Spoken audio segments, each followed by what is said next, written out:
2026년에 제일 수익률 좋은 투자가 뭔지 알아? 주식? 코인? 부동산?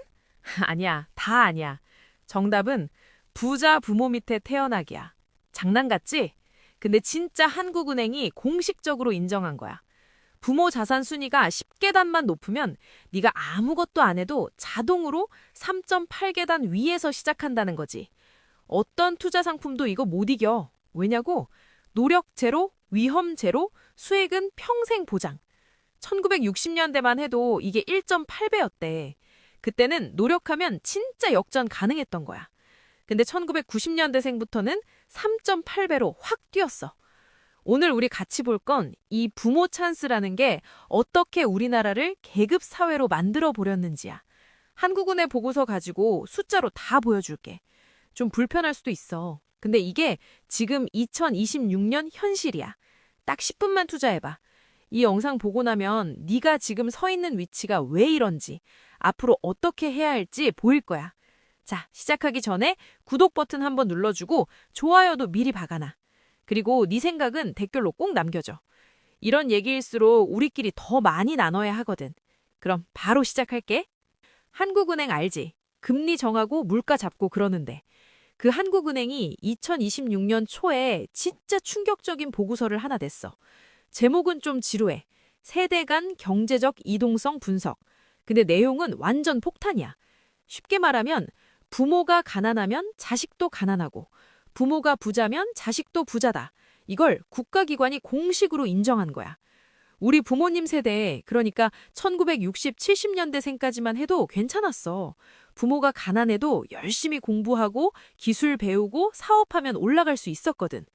근데 1980년대생부터는 완전히 달라졌어. 부모 경제력이 거의 운명처럼 따라오기 시작한 거지. 통계로 보면 세대 간 소득 탄력성이 0.25를 넘었고 자산 탄력성은 0.38까지 올라갔어. 아까 도입부에서 말한 그 숫자. 부모 경제력이 10계단 높으면 니는 자동으로 2.5에서 3.8계단 위에서 출발한다는 거야. 생각해봐. 100m 달리기를 하는데 어떤 애는 0m, 어떤 애는 38m에서 출발하면 그게 공정한 경쟁이야? 월급 500 받는 사람이랑 300 받는 사람이 있다고 쳐봐. 겉으로는 200만 원 차이지. 근데 한 명은 강남에 아파트 있고 한 명은 월세 산다? 그럼 그 차이는 200만 원이 아니라 20억 원이야. 한국은행 보고서가 딱 이걸 짚었어. 부모 월급 차이는 자식한테 2.5배로 가는데 부모 자산 차이는 3.8배로 간다는 거야. 왜 그러냐고? 자산은 물려주잖아. 상속하고 증여하고 담보로도 쓰고. 강남 아파트에 있는 부모는 자식한테 전세 자금도 대출해주고 학원비도 대주고 실패해도 다시 일어날 안전망을 만들어줘. 근데 자산 없는 부모는 미안해라는 말밖에 못 해주는 거지. 경제학자들은 이걸 자산 기반 계층 고착화라고 불러. 쉽게 말하면 집이 계급을 결정한다는 거야. 그래서 이제 질문이 바뀐 거야. 얼마나 노력할 거야가 아니라 니네 부모님 집이 어디야가 된 거지. 경제학에 세대 간 탄력성이라는 게 있어. 0에 가까우면 공정한 사회, 1에 가까우면 세습 사회래.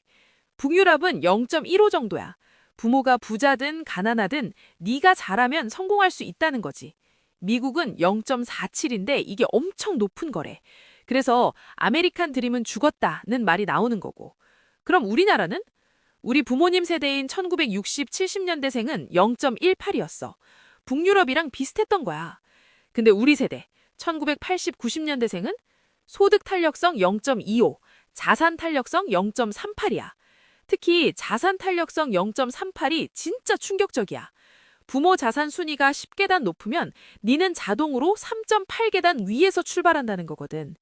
100명 중에 90등 하던 부모 밑에서 태어났으면 니는 아무것도 안 해도 52등에서 시작한다는 거야. 반대로 부모가 10등이었으면 니는 자동으로 6등. 게임 시작하기도 전에 이미 끝난 거지. 노벨상 받은 토마스 피케티라는 경제학자가 그랬대. 자본 수익률이 경제 성장률보다 높으면 불평등은 필연이다. 우리나라가 딱 그 공식대로 가고 있는 거야.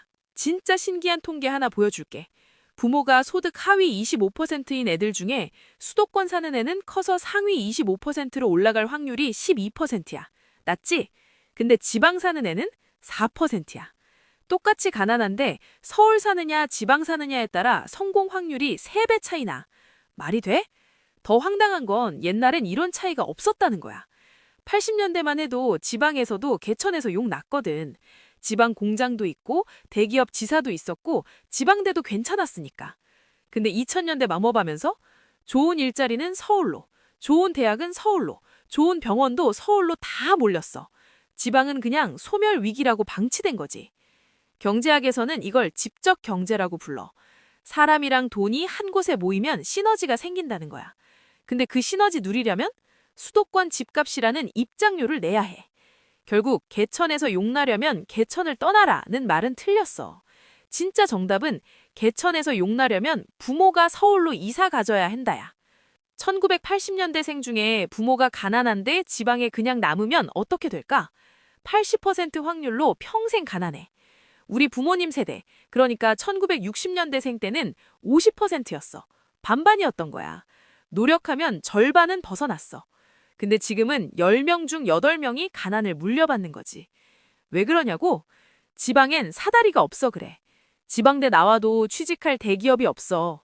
지방에서 사업해도 시장이 너무 작아. 지방에서 기술 배워도 그걸 쓸 데가 없어. 결국 서울 와야 하는데 서울 집값이랑 생활비가 지방 애들이 감당하기 너무 빡센 거야. 경제학자들은 이걸 공간적 불평등함이라고 불러.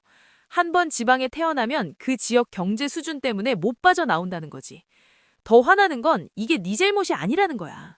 네가 아무리 잘해도 확률은 20%야. 80%는 시스템이 결정하는 거지.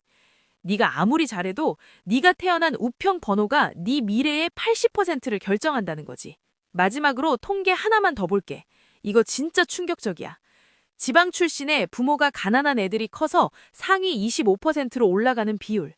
1970년대생은 13%였어. 낮긴 해도 10명 중 1명은 성공했단 거야. 근데 1990년대생은 4%야. 100명 중 4명만 성공해. 96명은 실패하는 거지. 이게 노력의 문제야? 아니면 시스템의 문제야? 경제학에 유리천장이라는 말 있잖아.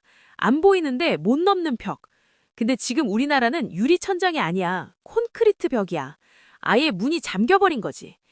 노벨상 받은 앵거스 디튼이라는 경제학자가 그랬대. 기회의 불평등이 결과의 불평등보다 더 위험하다. 왜냐하면 그게 사회의 역동성을 죽이기 때문이다. 지금 우리나라가 딱 그 상태야.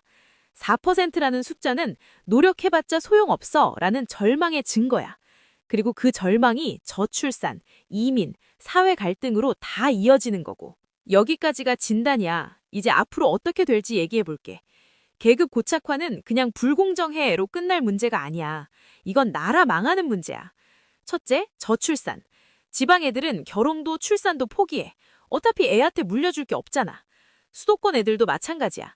집값 때문에 결혼 자체를 못하는 거지. 둘째, 사회 통합 깨짐. 노력해도 안 되는 사회에서 공정이라는 말이 무슨 의미가 있겠어. 그럼 뭐가 남아? 분노랑 냉소뿐이지. 셋째, 경쟁력 떨어짐. 인재는 부모 지갑으로 뽑는 게 아니라 능력으로 뽑아야 하잖아. 근데 지금은 96%의 잠재 인재가 지역이랑 부모 경제력 때문에 묻혀버리는 거야. 조셉 스티글리츠라는 경제학자가 경고했대. 불평등은 경제를 비효율적으로 만들고 민주주의를 약화시키고 사회를 분열시킨다. 우리나라가 지금 딱 그거야. 각자 도생이 합리적인 선택이 돼버린 사회. 그 끝은 나라가 망하는 거지. 그럼 어떻게 해야 돼? 해법은 있어. 그냥 할 의지가 있느냐 없느냐의 문제야. 첫째, 지역별 비례 선발제. 서울대 정원의 30%를 지역별로 나눠주는 거야. 강남 1등 하나, 전북 1등 하나, 강원 1등 하나. 이렇게 하면 지방에도 희망이 생기잖아. 둘째, 지방 국립대 확 키우기. 서울대만 키울 게 아니라 부산대, 전남대, 경북대를 서울대급으로 만드는 거야. 예산 10배 늘리고 좋은 교수 데려오고 기업들이랑 연결해주고. 넷째, 지방에 기업 보내기. 삼성, 현대, LG 지방으로 보내는 거야. 세금 깎아주고 인프라 깔아주고 인재 연결해주면 되지. 다섯째, 부동산 세금 확 올리기. 집 여러 채 가진 사람들한테 세금 더 걷고 상속세 올리고 집 가지고 있는 것 자체에 세금 더 매기는 거야. 집이 계급 만드는 구조를 깨야 해. 이게 공산주의 아니야. 자본주의를 제대로 하자는 거야. 경쟁은 공정해야 작동하잖아. 지금처럼 출발선이 다르면 그건 경쟁이 아니라 세습이야. 부모 사는 곳이 자식 운명되지 않는 사회. 그게 우리가 만들어야 할 대한민국이야. 오늘 영상 좀 불편했어? 그럼 성공이야. 불편한 게 변화의 시작이니까. 아직 좋아요 안 눌렀으면 지금 눌러줘. 그리고 네 생각 댓글로 꼭 남겨. 나도 이런 거 느낀다. 우리 집이 딱 이래. 이건 좀 아닌 것 같은데. 뭐든 좋아. 이런 얘기일수록 우리끼리 더 많이 나눠야 하거든. 다음 영상에서 보자.